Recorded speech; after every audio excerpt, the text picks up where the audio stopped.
How you doing? The good news is that we are making progress. The open question is whether we have enough time to get ready before we get hit by a big quake. The biggest threat coming from a magnitude 9 quake and tsunami along our coast.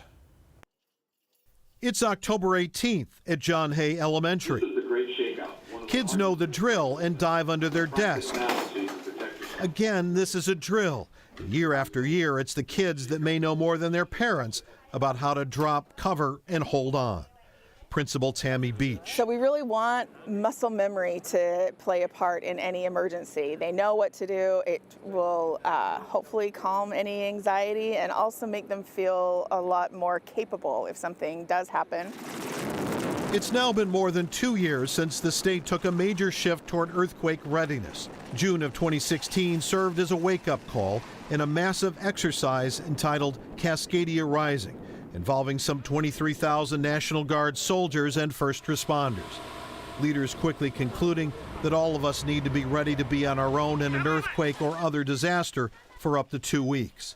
In some places, double that. And then the sidewalls, I think, are something that we really got to look at. We are making progress. The Department of Natural Resources and the Office of the Superintendent of Public Instruction hiring experts in school design to assess how safe our schools would be in an earthquake.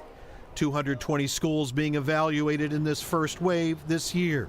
Dave Swanson is the lead engineer. So what the geologists are doing is giving us ground parameters that tell us how much it's going to shake, and then we're using those ground motion parameters to determine how much of a concern we might have at some of these critical points on the building structure. By the way, Washington State's second highest earthquake risk in the country. Maximilian Dixon is the earthquake program manager for state emergency management.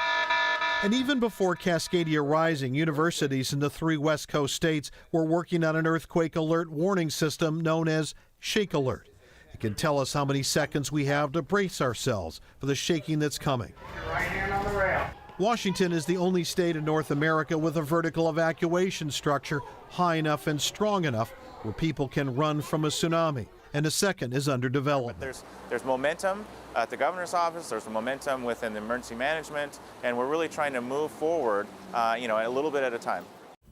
Progress, but we also have knowledge. We're not really there totally on any of this. For example, what about the thousands of URM buildings in the state? URM stands for unreinforced masonry, buildings built in the 20s, 30s, and 40s with no steel reinforcement. California has long ordered many of these types of buildings be torn down. Washington has not, but the issue is being studied by the State Department of Commerce. And that Shake Alert system would benefit from a lot more seismometers to give more accurate warnings.